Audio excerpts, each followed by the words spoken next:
Je suis Christian Page. Dans l'univers du surnaturel, la frontière entre le bien et le mal se trace parfois dans le sang. Bienvenue dans Crimes occultes. Le 10 avril 1980, en milieu d'après-midi, les pompiers de Marshfield, au Massachusetts, à 1 heure de route au sud de Boston, sont appelés à la résidence de Carmen Lopez, une grand-mère de 74 ans. La septuagénaire, qui vit seule depuis la mort de son deuxième mari, habite un petit cottage du côté de Wrexham Beach. L'urgence est d'autant plus grande que la vieille dame est handicapée et ne se déplace qu'en fauteuil roulant.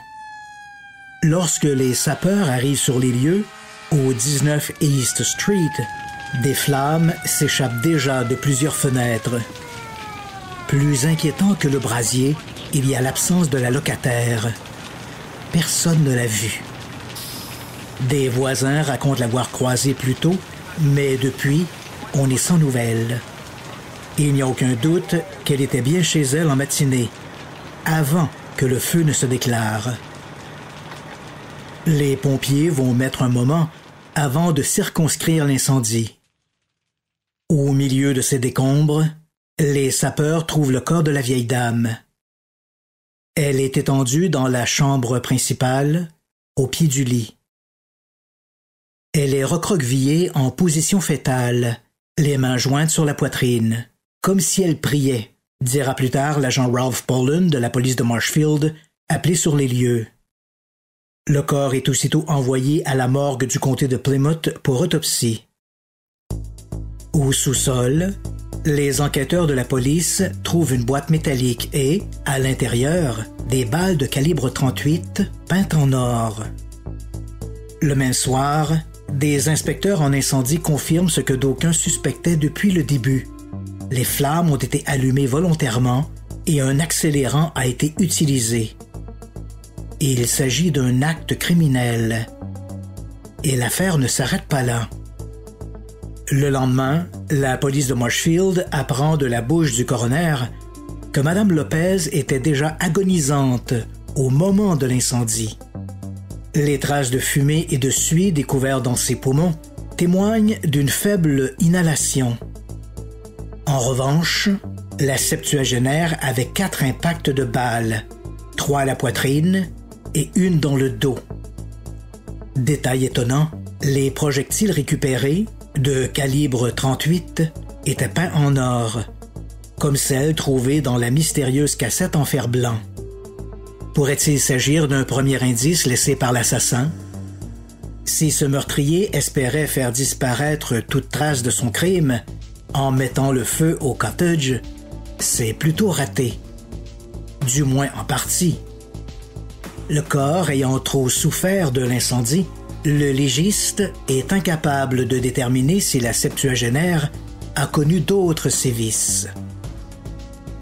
De retour sur East Street, l'agent Poland commence son enquête de voisinage. Quelqu'un a peut-être vu quelque chose d'inhabituel ou entendu les coups de feu. Une voisine est choquée d'apprendre que Mme Lopez a été assassinée. Un meurtre dans ce quartier si tranquille? Lorsque le policier lui demande si elle connaît quelqu'un qui aurait pu en vouloir à la vieille dame, la femme suggère un nom. James Riva, le petit-fils de la défunte. « C'est un type bizarre », commente-t-elle à voix basse, comme si elle craignait d'être entendue. D'ailleurs, elle croit l'avoir vu le jour du drame, alors qu'il rendait visite à l'aïeul. Idem du côté d'un peintre qui travaille tout près, celui-là même d'ailleurs qui a signalé l'incendie la veille. Il confirme avoir vu un jeune homme sur les lieux quelques minutes avant qu'il n'aperçoive les premières fumées. Sur son calepin, l'agent Poland écrit le nom de James Riva et l'encercle. Dans les cas d'homicide, 9 fois sur 10, l'assassin est connu de sa victime. Et si c'était le cas pour Carmen Lopez? James est en effet bizarre. Né le 16 juin 1957, Il est le deuxième enfant de James père et Janet Riva, née Jones. Dès la petite enfance, il présente des troubles de comportement importants. À l'école, à la prématernelle, il dessine des démons et des sorcières qui s'entredéchirent dans des combats violents à coups de balais et de lames de rasoir. Des formes plus ou moins ovales font penser à des lambeaux de chair sanguignolants. Sur d'autres dessins, tout aussi troublants, il y a des formes cylindriques qui rappellent des seringues et des fesses dénudées et zébrées de traits rouges. Le petit James serait-il victime d'abus physiques? S'interroge son institutrice. Mais lorsque Madame Callaghan l'interroge sur ses œuvres, le gamin de 4 ans lui parle de lutins, de monstres et de sorcières. Il affirme même que sa grand-mère est une vampire. Il le sait, parce que la nuit, d'autres vampires viennent dans sa chambre et lui parlent. Il lui révèle des secrets. De plus en plus inquiète, l'institutrice se confie à la mère. Est-elle au courant des macabres fantasmes de son fils? Janet prend l'affaire avec un certain agacement. Bien sûr qu'elle connaît les penchants de James pour ses histoires de vampires, mais c'est un enfant plein d'imagination. Elle promet de consulter un pédopsychiatre un jour. À la même époque, James surprend son père en train de fouiller dans sa tirelire. Il le voit prendre 3 pièces qu'il remplace par une seule.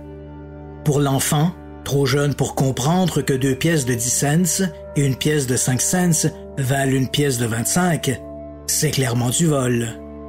Il conçoit alors un piège avec un marteau et une cordelette. Le dispositif est conçu de manière telle que son père recevra le marteau en plein front la prochaine fois qu'il entrera dans sa chambre. Heureusement pour son paternel, le piège est découvert par Janet qui désamorce la situation. Elle le réprimande, lui faisant promettre de ne plus recommencer. Son fils est définitivement un gamin plein d'imagination. Vers l'âge de 9 ou 10 ans, il est persuadé que son cerveau grandit dans sa tête. Il doit trouver une solution. Il se met en chasse. Il trouve un chat qui l'étrangle avec un lacet. Ensuite, il le décapite, boit son sang et ramène la tête du félin à la maison. Comme dans une parodie du Dr Frankenstein, il dissèque la tête, portant un intérêt particulier sur sa matière cérébrale. Il espère que cette opération le mettra sur la piste d'une cure. À la même époque, il se découvre des talents de cuistot.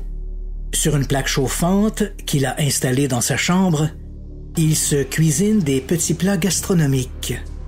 Organes d'animaux, poissons crus et des oiseaux entiers, généreusement badigeonnés au ketchup, sont au menu. Il commence à boire régulièrement. Il pige dans les réserves de son paternel. Il consomme aussi du cannabis et du LSD. À 14 ans, il passe ses journées intoxiqué. Lorsqu'il est seul, il réfléchit sur le pourquoi de son état. Il réalise qu'il n'est pas comme les autres garçons du quartier. Il pense que des extraterrestres ont peut-être placé un implant dans son cerveau et qu'ils le contrôlent via ce dispositif. Et lorsque les voix dans sa tête deviennent trop fortes, il se coiffe d'un bonnet pointu qu'il a fabriqué avec du papier d'aluminium. Les parents en viennent tellement à craindre ses comportements erratiques qu'ils ne dorment plus que la porte verrouillée à double tour. Son obsession pour le sang et la violence occupe toutes ses pensées. Un jour, en rentrant à la maison, il voit un cheval qui broute dans un enclos. Il s'empare d'une bûche, s'approche de la bête et lui fracasse le crâne. Utilisant une seringue qu'il traîne toujours avec lui, il recueille le sang de l'animal qu'il ramène chez lui pour y tremper des craquelins.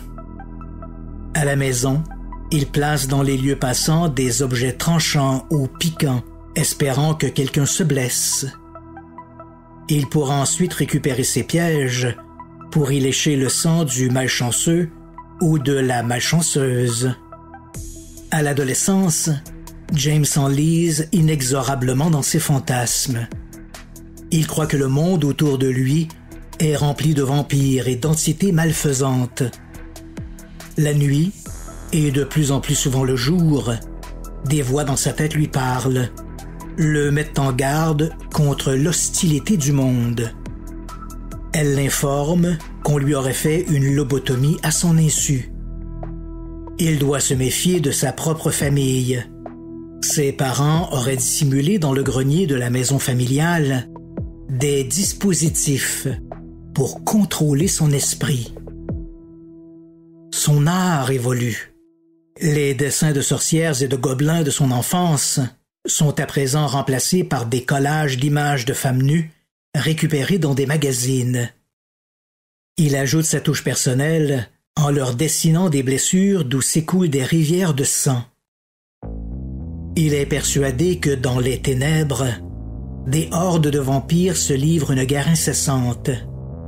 Il y a le clan des bons vampires, dont il se croit l'un des leurs, et les mauvais vampires. Sa grand-mère, qu'il déteste en secret, fait sans doute partie de cette dernière confrérie. La vieille dame se déplace avec une canne, comme s'il s'agissait d'une troisième jambe, et son visage est décharné et anguleux. Elle a un rire sinistre. Son deuxième époux est d'ailleurs toujours couvert de bleu. Sans doute des suçons liés par des ponctions de sang, se dit James. Il a pitié de son grand-père, une victime impuissante des maltraitances vampiriques de Carmen. À 16 ans, il est diagnostiqué comme souffrant de schizophrénie. Seule une médicamentation quotidienne peut venir à bout de ses délires. Malheureusement, il refuse de suivre les recommandations des médecins. Ce sont, eux aussi, des vampires. Des agents de l'ombre qui cherchent à l'empoisonner. Ses comportements, comme si c'était encore possible, deviennent de plus en plus erratiques. Entre 1974 et 1978, il fait plusieurs séjours en centre psychiatrique, mais, de retour chez lui, il s'empresse de jeter ses médicaments dans les toilettes. Toute sa famille, croit-il, complote contre lui. Lors de sa dernière hospitalisation à l'hôpital de Taunton, il s'évade en passant par le plafond et les conduits de ventilation. À 18 ans, il loue un appartement près de Plymouth. Ce semblant de liberté, loin des siens, prend fin abruptement lorsque son colocataire, rentré un peu ivre, découvre dans un placard un chat vidé de son sang et, à côté, dans un bocal, le cerveau du dit félin. Le jeune homme est si choqué qu'il en informe les parents de James, qui, horrifiés, le font admettre dans un centre psychiatrique. Il n'y reste que quelques semaines. À sa sortie, il monte dans sa voiture et met les voiles. Il pense qu'en s'éloignant de ses parents et du Massachusetts, les choses iront pour le mieux. Un vœu pieux. Lors d'un séjour en Floride, il assiste, ou croit assister, à une réunion de vampires. L'activité se tient dans des marécages près de Nokomis, au nord de Venice, sur la côte ouest de la péninsule. Il y a là des vampires plusieurs fois centenaires, certains âgés de plus de 2000 ans. Durant cette rencontre, une adolescente est déshabillée et attachée au pare-choc d'une voiture. Elle est traînée, battue et démembrée. Les participants se jettent ensuite sur le corps pour s'en repaître. Une scène monstrueuse mais qui n'apparaît dans aucun rapport de police. C'est durant cette rencontre qu'un maître lui confirme ce qu'il croit ou croit savoir depuis longtemps. Il est lui-même un vampire âgé de 700 ans. Ce mentor lui fait comprendre que sa vie est en danger, que sa grand-mère s'abreuve de son sang et qu'elle finira bientôt par le tuer. Il doit se réveiller, au propre comme au figuré. Il doit tuer l'aïeul. Ce sacrifice devrait le rendre immortel et lui apporter fortune et gloire. Il s'imagine déjà au bras de charmantes jeunes femmes, traversant les États-Unis au volant de rutilantes voitures sport. Sans oublier le sexe. Il sera cet amant fougueux et inépuisable dont rêve toute la gente féminine. Croit-il? Je suis Christian Page. Bienvenue dans Crimes occultes. À l'été de 1979, ses parents, qui vivent à présent séparés, lui ferment leurs portes, à moins qu'il ne se fasse soigner. Techniquement, James est à la rue. Mais tous ne sont pas aussi radicaux, à commencer par sa grand-mère maternelle, Carmen Lopez. La vieille dame, qui souffre d'un cancer, est de plus en plus handicapée et a besoin d'aide au quotidien, surtout depuis la mort de son époux, victime d'une mauvaise chute dans les escaliers, une chute que son petit-fils ne croit pas accidentelle. La vieille dame lui offre le gîte en échange de petites tâches domestiques. James y voit un piège. S'il emménage chez la vieille, comme il dit, elle pourra plus librement s'abreuver de son sang et l'empoisonner. Il n'est pas dupe. Et lorsque la vieille dame lui reproche ses cheveux longs et sa procrastination, il y voit une forme de défiance. Elle le cherche. Mais il ne se laissera pas intimider. Il ne lui donnera aucune chance de profiter de sa colère. La vieille se nourrit de ses énergies négatives. Il le sait. Et il doit rester vigilant. À l'automne 1979, il s'introduit par effraction dans une armurerie de Marshfield. Il y vole un revolver de calibre 38 et une boîte de cartouches. Si des vampires lui cherchent des noises, il aura de quoi répondre. Il dissimule l'arme dans une botte de ski et les balles dans une petite boîte métallique dans le sous-sol de grand-maman. Dans les mois qui suivent, il les récupère pour s'exercer au tir. Il se trouve plutôt doué, mais son habileté est insuffisante. Des voix lui expliquent que les balles ordinaires sont sans effet sur les vampires. Pire, elles risquent d'être déviées par l'énergie des ghouls. Il doit les peindre en or s'il souhaite trucider l'ennemi. Ce qu'il fait. Dans sa guerre, rien ne doit être laissé au hasard. Au début de 1980, Carmen lui signifie qu'il doit aller loger ailleurs. Elle doit être hospitalisée pour des traitements et refuse de le laisser seul à la maison. Il est devenu trop instable. C'est un complot. Il le sait, mais il n'est malheureusement pas en position de contester.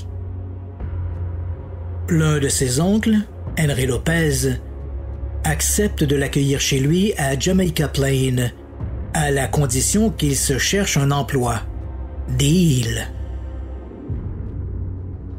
Le 9 mars, il explique à son oncle qu'il doit se rendre à Plymouth pour un entretien d'embauche. Il lui demande de le déposer là où travaille son père, à une vingtaine de kilomètres plus au sud. Son paternel est d'accord pour lui prêter son véhicule. Le lendemain, vers 10 heures, il débarque donc à Braintree. Le temps de prendre les clés de la voiture et d'échanger quelques mots, qu'il est de nouveau en route pour Marshfield. En début d'après-midi, il s'arrête chez un vendeur de pièces d'automobile. Il y croise un ancien professeur du secondaire. Il lui demande des conseils sur la façon de changer des conduites pour des freins. James est calme et rien ne laisse présager qu'il est en train de cogiter des plans meurtriers. L'instituteur dira plus tard que même si rien ne laissait présager le pire, James dégageait de mauvaises vibrations et il a préféré couper court à ses conseils mécaniques. Après ce premier arrêt, James se rend dans un magasin général où il achète des plaquettes d'essence, comme celles qu'on utilise pour partir des barbecues au charbon de bois. Il reprend ensuite la direction de Raynham Beach où il se stationne à quelques rues d'East Street. Il marche jusqu'à la maison de sa grand-mère. Il est 15 heures. L'aïeule est assise dans le salon, devant le téléviseur. Elle ne laisse rien paraître, mais James est persuadé qu'elle entretient encore des fantasmes morbides à son égard. Depuis sa petite enfance, elle essaie de l'empoisonner, et la nuit, physiquement ou en rêve, elle vient dans sa chambre pour se nourrir de son sang. Ce cauchemar va cesser aujourd'hui. Il en a décidé ainsi. En voyant débarquer son petit-fils, Carmen Lopez est enchantée. Sa tumeur à la colonne vertébrale la rend plus impotente de jour en jour. Depuis quelque temps, elle ne se déplace plus qu'en fauteuil roulant et ses tâches quotidiennes sont devenues des corvées quasi insurmontables. Elle est enchantée, mais aussi un peu surprise par la visite de James. Leurs dernières rencontres ont été plutôt houleuses. Elle lui dit qu'il aurait dû téléphoner, mais puisqu'il est là, elle lui demande s'il accepterait de faire une brassée de lavage pour elle. Affichant son plus beau sourire, James accepte. Après avoir jeté quelques vêtements dans le lave-linge, il récupère son calibre 38 et sa boîte métallique contenant ses balles en or. L'arme chargée à bloc, il retourne au salon. Madame Lopez est toujours devant son téléviseur, absorbée par l'intrigue de son feuilleton. Braquant son arme, James s'approche par derrière. Il appuie une première fois sur la détente. Le projectile atteint la vieille dame à la base de la nuque. Son handicap l'empêche de se relever. Elle ne fait qu'un léger tressautement. James bondit devant elle en tenant son revolver à deux mains. Pendant un instant, il peut voir la terreur et l'étonnement dans les yeux de la septuagénaire. Par réflexe, elle lui lance un verre d'eau. Une riposte bien futile. James tire 3 fois, coup sur coup, l'atteignant à la poitrine, dont une balle en plein cœur. Carmen Lopez est mourante. James la prend, la vieille dame pèse à peine 40 kilos, et la transporte dans la chambre principale. Il la dépose sur le plancher, au pied du lit. Il va ensuite chercher un couteau et déchire le pyjama, exposant son corps décharné.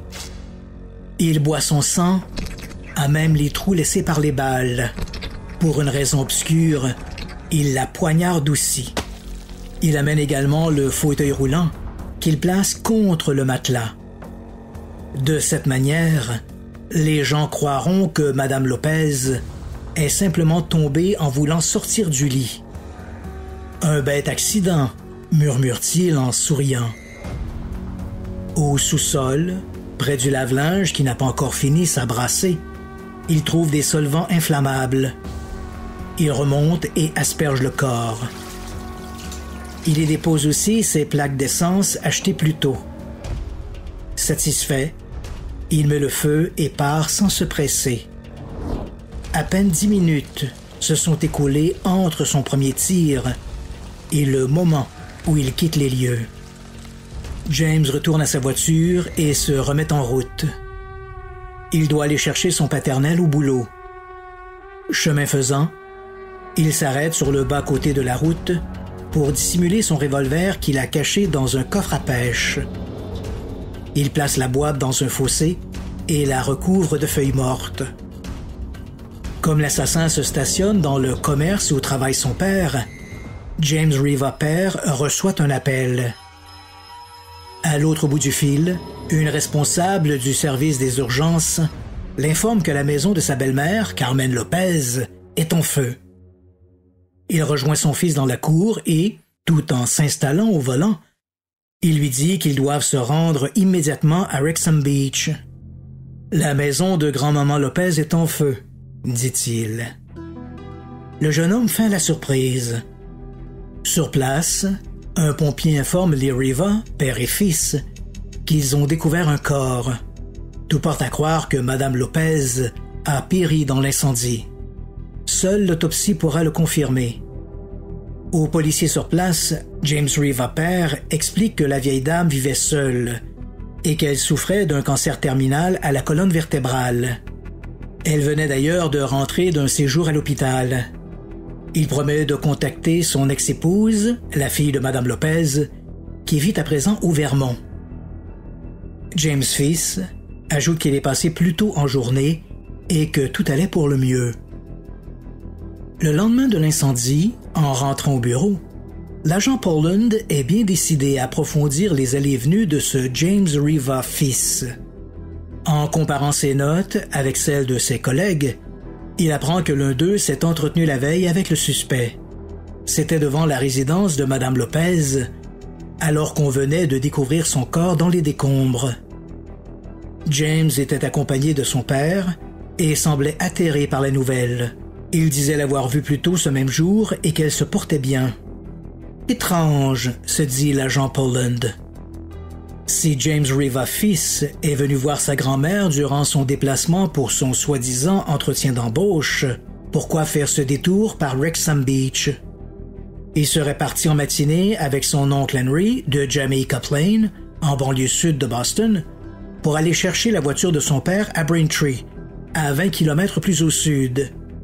Il serait allé à son entrevue à Plymouth pour revenir voir sa grand-mère à Marshfield, avant de remonter au nord pour ramener la voiture.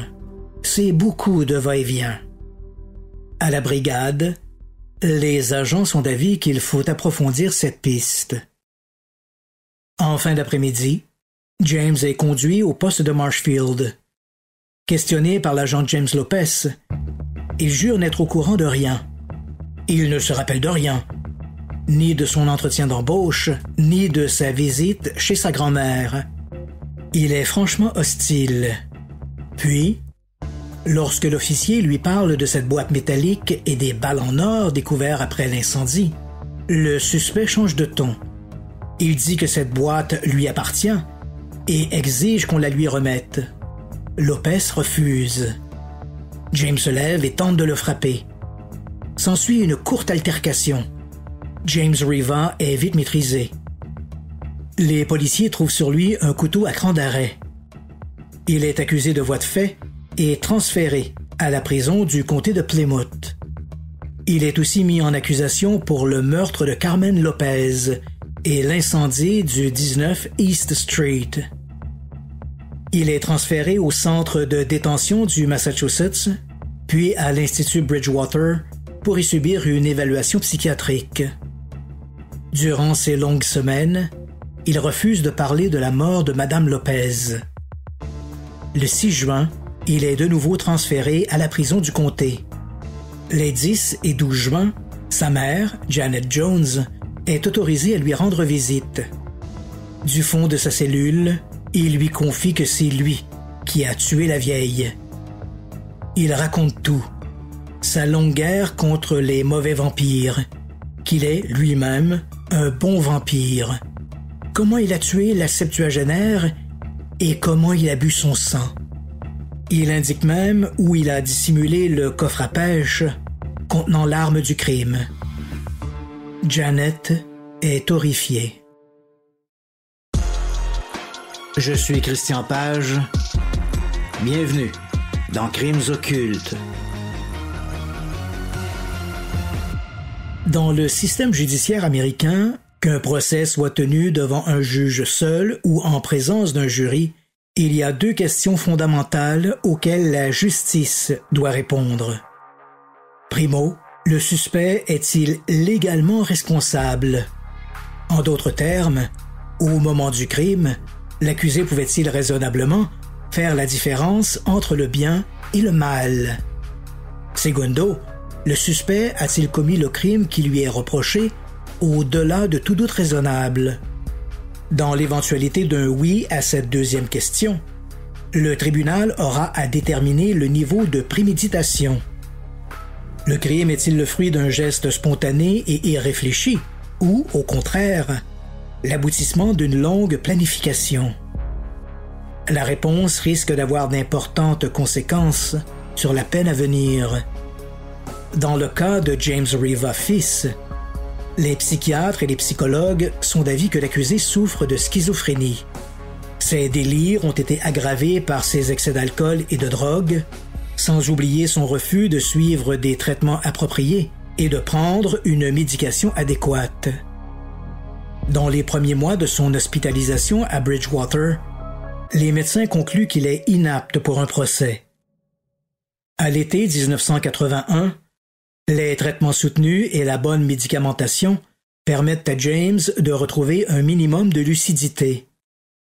Les praticiens pensent qu'il est à présent en mesure de différencier le bien du mal. La justice peut suivre son cours. Le procès débute le 21 octobre 1981.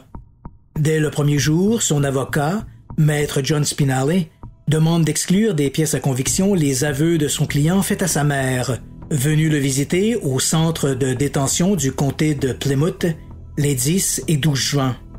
Il prétexte que Mme Jones agissait davantage comme informatrice pour la police que pour le bien de son fils. La demande est rejetée. Les aveux de l'accusé étant jugés admissibles, la défense n'a d'autre choix que de plaider l'aliénation mentale pour disculper minimalement l'assassin. S'ensuit le défilé des psychologues et des psychiatres. Tous reconnaissent que l'accusé souffre depuis son enfance de troubles importants. Ses maux sont accompagnés de périodes de paranoïa et d'hallucinations auditives et visuelles. Les experts restent toutefois mitigés sur son niveau de responsabilité criminelle dans le meurtre de Carmen Lopez. Il était sans doute en mesure d'évaluer la portée de ses gestes, mais sa notion du bien et du mal reste différente de celle d'une personne équilibrée.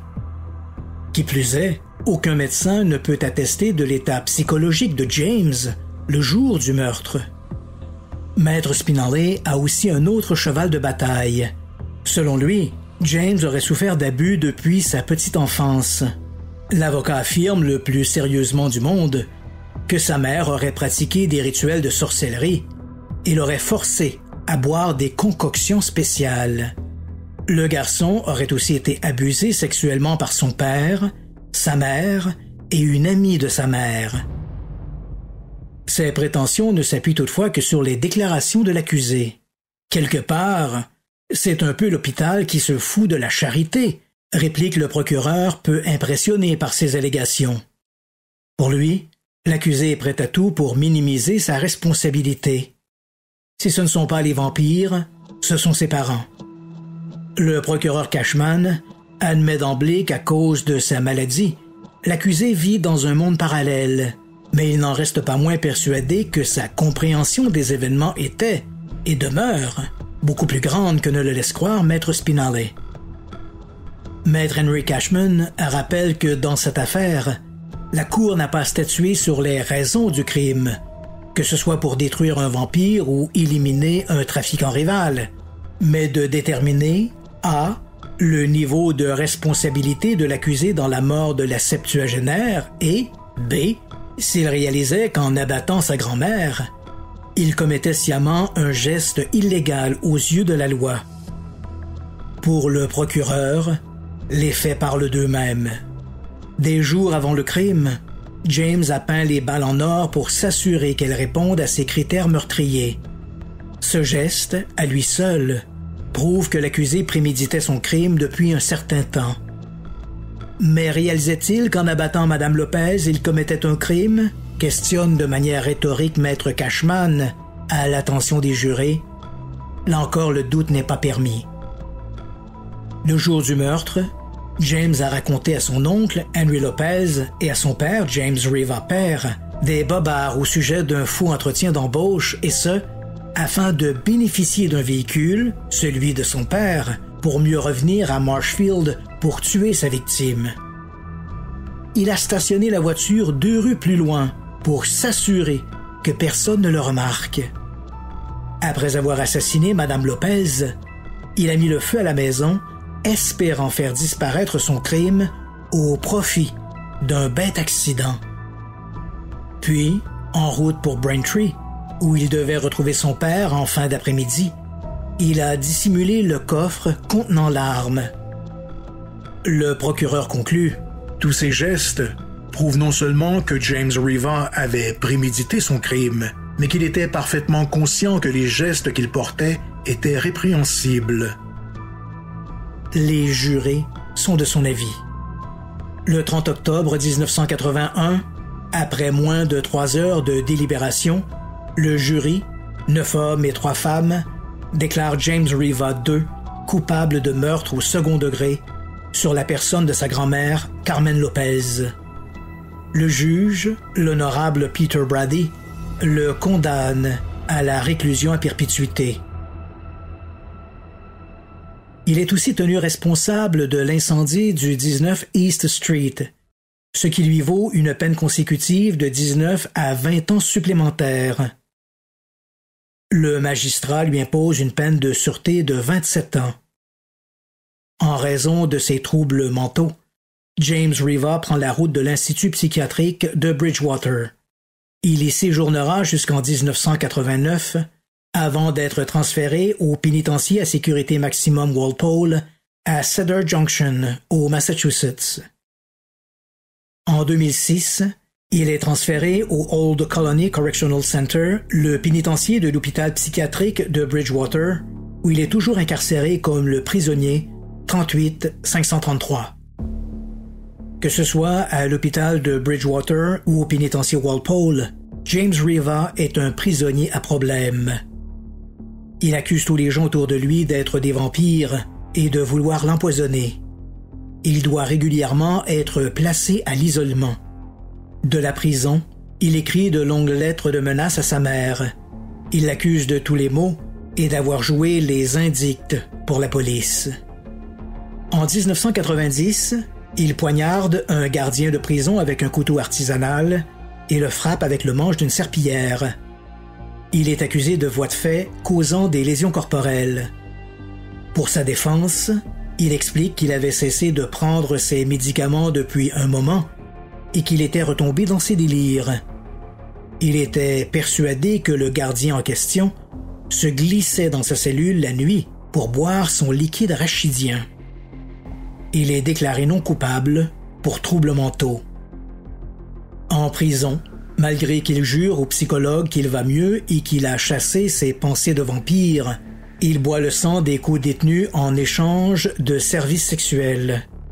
Même l'apparition du VIH, qui, dans les années 1980, prend une ampleur inquiétante dans les populations carcérales, ne freine pas ses envies. En 1997, un rapport d'évaluation psychiatrique mentionne que James entretient des scénarios sadiques, rêve de vampires et fantasme à l'idée de dévorer un cerveau humain. Comme il a beaucoup de temps libre, il parcourt les livres de droit, lisant des dizaines de causes qui ont fait jurisprudence en matière de responsabilité criminelle. Il puise dans ses affaires des articles de droit qu'il croit s'appliquer à lui. Et comme ses avocats sont tous commis d'office, c'est l'État-providence qui paie. Il multiplie les demandes pour un nouveau procès, qualifiant au passage le sien de complot. Il embourbe légalement l'appareil judiciaire. Il se plaint de tout, de la couleur de la peinture à la qualité de la nourriture de la cafétéria. Il adresse même une plainte au département de la justice pour se plaindre de la qualité de l'air climatisé au pénitencier. Tous ses recours sont rejetés. Depuis 2004, il a demandé à 5 reprises à être remis en liberté, assurant être guéri et prêt à une réinsertion sociale. Derrière les barreaux, il dit avoir trouvé Dieu, il s'est converti à l'islam et a obtenu un diplôme en sociologie. Il prétend que son expérience pourrait être bénéfique pour d'autres. Malheureusement, le Comité des libérations conditionnelles ne croit pas à sa rédemption. C'est vrai que les nombreuses lettres haineuses envoyées à sa mère et à d'autres membres de sa famille n'ont pas joué en sa faveur. Sa prochaine audience, la 6e, après celle de 2004, 2009, 2014, 2020 et 2024, est prévue pour 2027. James Riva aura alors 70 ans. James Riva est aussi l'un de ces assassins qui exercent une fascination morbide sur une poignée de marginaux.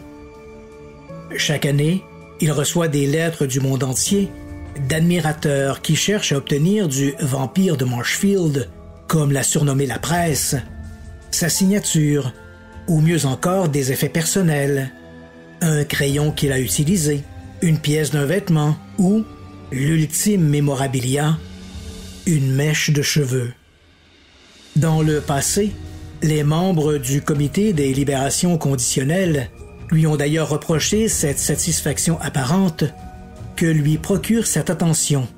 Un vedettariat qui le place dans la catégorie, croit-il, des who's who du criminal world, comme Ted Bundy, Richard Ramirez, Charles Manson ou David Berkowitz, alias le fils de Sam.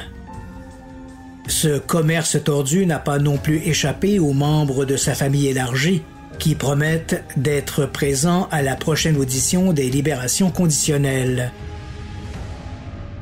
Comme ils l'ont fait depuis 2004, ils comptent rappeler aux officiels que James Riva, malgré les années écoulées, n'est toujours pas prêt à rejoindre le monde des vivants. Comme le comte Dracula dans son château, que ce soit dans les Carpates ou à Bridgewater, il est maintenant prisonnier de l'unique univers à la hauteur de ses fantasmes. Je suis Christian Page. Bienvenue dans Crimes occultes.